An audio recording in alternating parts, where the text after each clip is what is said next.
Qatar वो वाहिद मुल्क है या कह लीजिए वो मुल्क है जो इस वक्त मुसलसल कोशिश कर रहा है, जंगबंदी की बात कर रहा है, यहाँ पर वफ्द मौजूद है और कोशिश कर रहा है कि खित्ते में तनाज़ा ना बढ़े। लेकिन इस तरह से खिलाफ वर्जी करनी बैनुल-अक़वामी कवानीन की सर क्या मैसेज समझते हैं आप ये है, और तमाम तर जो कोशिशें थी जंगबंदी के हवाले से, अब उन पर इसके क्या असरात पड़ेंगे?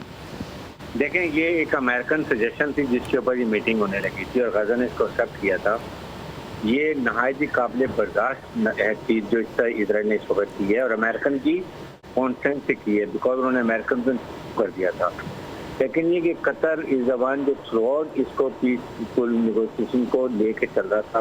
पूरी कोशिश कर रहा था, और मेरे ख्याल में ये उनकी सॉवरेनिटी के ऊपर भी अटैक है, उनकी एयर स्पेस वॉलेट की गई है, और ख़ास तौर पे अगर कोई टीम मुज़ाकरात के लिए आती है तो उसके ऊपर तमाम ह्यूमन राइट्स जो होती हैं वो इंटरनेशनल कानून उसके ऊपर लागू होते हैं। और ये एक बहुत ही बड़ी एक उन्होंने इंतहा से ज़्यादा जुल्म वर्जिश की एक साल कायम की है। लेकिन ये कि देखें, इस वक्त पूरे इमीडिएटली अगर अरब वर्ल्ड में अपनी इज्जत कायम रखनी है और अपने आप को आइंदा के लिए सॉवरन कहलाना है, तो तमाम अरब वर्ल्ड को और GCC ममालिक को मिलकर, OIC को मिलकर, they have to be very strong in this statement. They have to condemn, और उनके साथ एक इनके तमाम बाकी ताल्लुकात जो है ना, वो इनसे कम अज कम आप इनको लोअर ग्रेड से लेकर आने, तमाम इकोनॉमिक टेंशन लगा दें, कोई ट्रेड मत करें, आप देखने से इनको क्या फर्क पड़ेगा,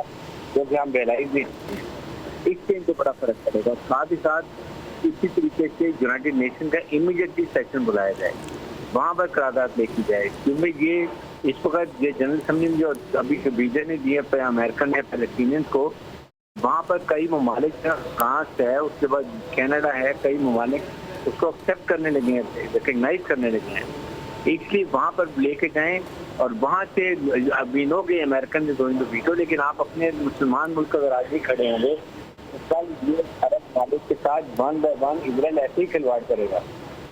इसलिए अब वक्त आ गया है कि अपनी आपकी ताकत दिखाएं, आप इसके ऊपर इकोनॉमिक सेंक्शन लगाएं। इकोनॉमिक जब तक इम्पोर्ट बंद नहीं करेंगे इसको फर्क नहीं नजर आएगा। ये नहायत ही एक गैर मुनासिब हरकत की गई है, तो और कतर ने बड़ी स्ट्रॉन्ग स्टेटमेंट दी है, लेकिन कतर की statement is not sufficient. It has been from the Arab world,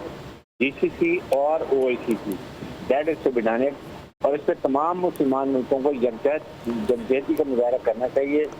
और साथ ही साथ इसमें कदर के साथ इस ऐसे मौके पर खड़े होने की जरूरत है। I think it is